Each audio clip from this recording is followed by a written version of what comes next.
두 가지 재앙이 나타납니다. 출애굽기 10장에서 메뚜기 재앙이 나타나고 흑암재앙, 메뚜기는 8번째, 흑암재앙은 9번째 이 재앙이 나타납니다.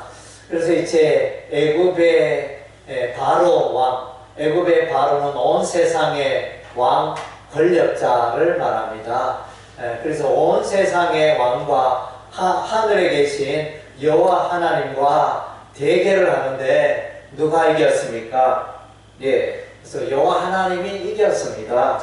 예, 세상의 통치자, 세상을 호령하는 그런 애굽의 천하의 왕, 권세자 바로이지만은 하나님을 이길 수가 없습니다. 예, 그래서 메뚜기 떼를 보내가지고 온 땅의 곡식을 다 먹게 해버렸습니다. 그래서 이제 우박, 얼마 전에 우박이 내렸는데 우박으로 말미암아 망가지고 이제 조금 남은 그것마저 메뚜기가 와서 애굽의 그 작물들을, 채소들을, 식물들을 다 깔아 먹어버린 엄청난 재앙입니다. 예, 그래서 이제 그런 일이 있었는데, 그래서 우리가 생각하기에는 이제 여러분 동물 중에 무엇이 제일 무섭습니까?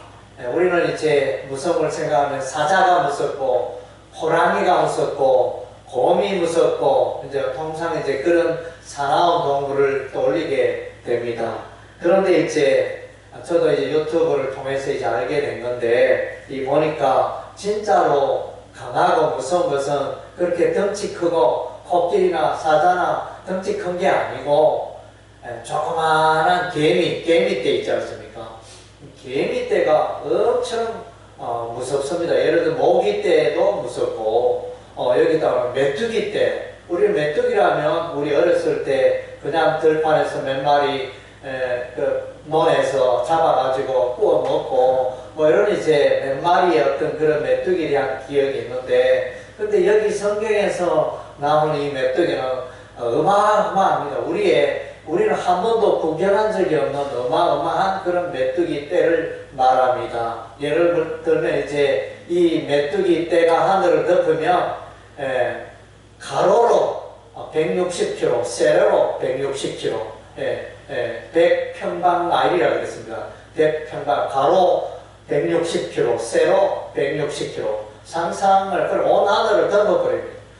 그렇게 이 메뚜기는 또 이제 한번 날면 17시간을 땅에 안 닿고 17시간을 날 수 있고 또 2,400km를 날 수 있는, 이동할 수 있는 그런 이제 어마어마합니다. 그리고 한번 이렇게 메뚜기 떼가 이렇게 하늘에 있으면 그 숫자가 100억 마리, 그렇게 우리의 생각을 뛰어넘는 그야말로 하늘을 어두컴컴하게 만들 정도로 어마무시한 것이 이제 메뚜기 떼가 되어집니다. 그래서 이제 이 메뚜기 재앙이 나타나니 바로가 이제 금방 또 이제 항복을 하게 됩니다. 예, 그래서 또 우리 하나님이 흑암 재앙을 내리시죠. 예, 흑암 재앙을 내려서 정말로 태양은 늘 있는 줄 아는데 태양이 보이지 않고 온 땅에 3일 동안 더듬을 만한 흑암, 이동을 제대로 할 수 없는 그런 깜깜한 흑암. 그래서 이제 여러분들도 그런 흑암을 알지. 요즘은 이제 전기시설이 편해가지고 뭐 자다가도 새벽에 언제 어디 쓰고 이제 그 전기 스위치를 누르면 해광등불이 완해서 뭐 깊은 밤에도 불편함이 없는데, 옛날에 호롱불, 촛불로 살던 시대에 정말로 불이 꺼지면, 불이 없으면 절단입니다.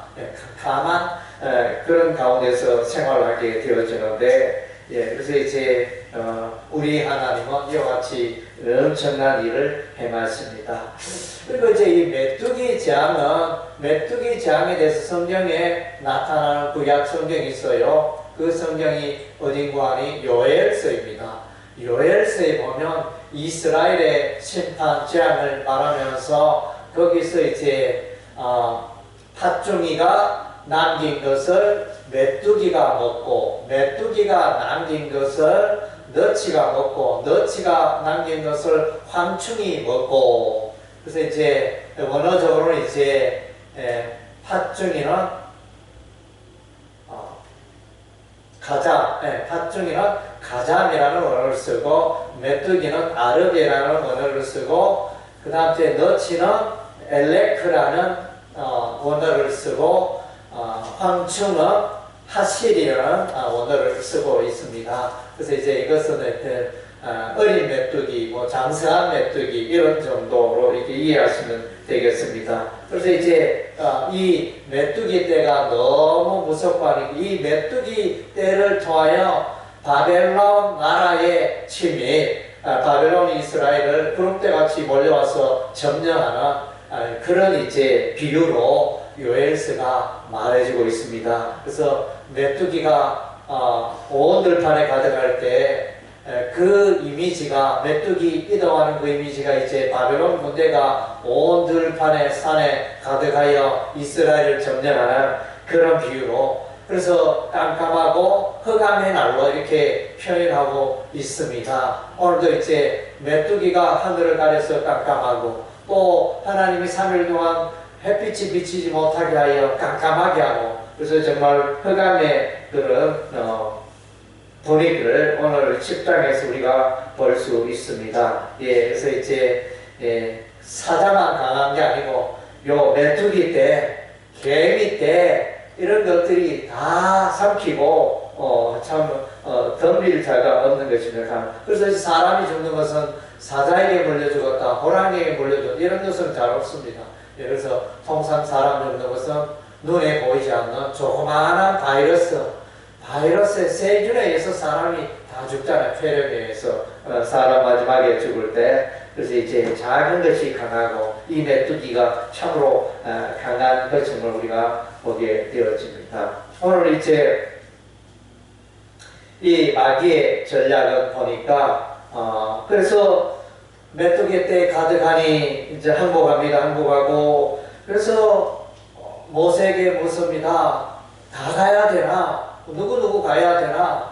모세가 말한 남녀노소와 양이 가야 됩니다. 이러니까 그래서 장정들만 가고 아이들은 좀 남겨두면 안 되겠나? 이렇게 말합니다. 그래서 이제 그랬는데 그러다가 또 마음이 변하여 이제 마지막 아홉 번째 흑암 재앙에는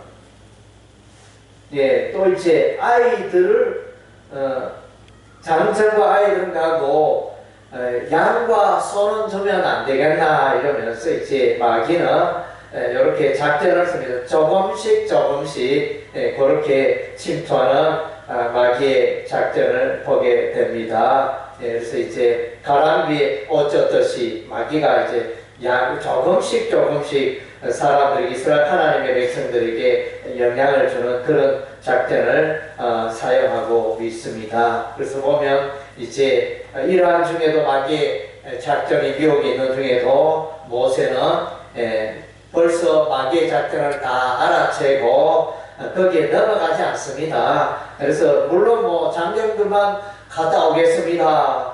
장정과 아이들만 소나 양은 두고 장정과 우리들만 다녀오겠습니다. 이렇게 할 수도 있었겠지만은 모세는 그것이 하나님이 기뻐하는 일이 아니다 이렇게 판단하고 그래서 이제 끝까지 모두가 갈 수 있도록 이렇게 추진을 합니다. 그래서 이제 마귀는 우리의 온전한 헌신을 방해하는 것 같습니다. 예수 믿어도 예를 들면 뭐 예배 생활 수요일날 좀 빠지면 어떠니? 뭐 주일 예배만 잘 참석하면 되지 않겠니? 뭐 이렇게 여러 가지 방법으로 기도 매일 해야 되나? 뭐 이렇게 이틀에 한 번 혹은 일주일에 한 번만 하면 되지 않겠니?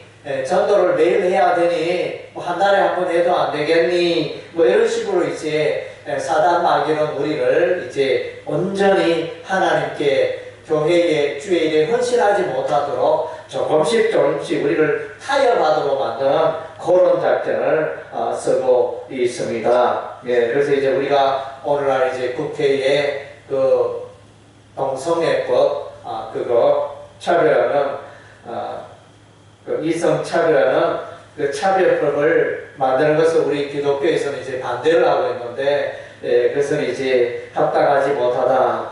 창조의 원리에 어긋나고 남자와 여자가 만나서 결혼하는 이 창조의 원리에 어긋나고 하나님이 기뻐하지 않는 일이기 때문에 우리 교회는 기독교는 그런 이제 남자가 남자로 더불어 결혼하고 여자가 여자로 더불어 결혼하는 것은 단호히 반대한다. 그런 입장을 우리가 내세우고 있습니다. 그래서 이제 우리가 이런 것은 정치적으로 풀 것이 아니고 하나님의 말씀에 비춰와서 그 정책이 정말로 합당한가 우리가 이제 돌아보는 영적 분별력이 우리에게 필요한 것입니다. 그래서 이제 오늘 또 어둠이 임했는데 이 어둠은 창세기 1장 2절에 창세기 1장에 나타나는 흑암 중에 공허하더라 그랬는데 그 흑암이 바로 오늘 이제 출애굽 10장에 나오는 이 흑암과 동일한 단어 호세크를 사용하고 있습니다. 그래서 정말로 칠흑 같은 그런 이제 어둠을 말해주고 있습니다. 그래서 정말로 우리 인간은 하나님 앞에 연약합니다. 하나님의 권능 앞에 연약합니다. 마귀가 강하지만은 마귀가 무엇이든지 다 할 수 있는 것은 아닙니다. 하나님의 허락 맡아가지고 제한적으로 활동할 수 있는 존재가 사단 마귀입니다. 우리 하나님은 전지전능하지만은 사단 마귀는 전지전능하지 않습니다. 그래서 욥기서 1장에 보면 욥을 시험할 때 사단이 하나님의 허락을 받아가지고 욥을 괴롭히고 시험하는 장면이 나타납니다. 그리고 이제 스가랴서에도 스가랴서 3장에도 보니까 사탄이 나타납니다. 이 사탄이 여호수아와 제사장 여호수아와 대화하는 그런 장면들 가운데 나타나는데 하나님도 계시고 그것은 다 하나님의 허락하신 범위 내에서 마귀가 활동할 수 있다는 것입니다.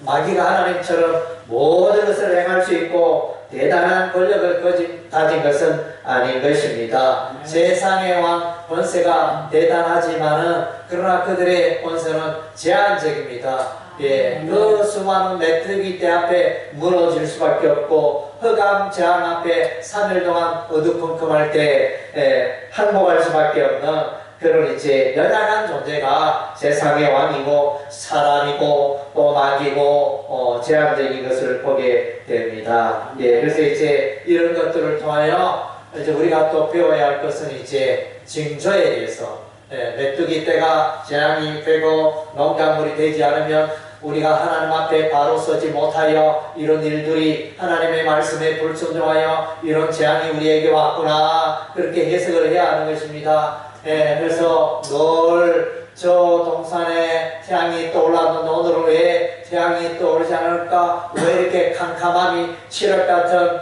어둠이 3일 동안 계속되나? 그것은 하나님의 마음을 불편했고 하나님의 징계고 재앙이고 심판이라는 것을 깨달아야 하는 것입니다.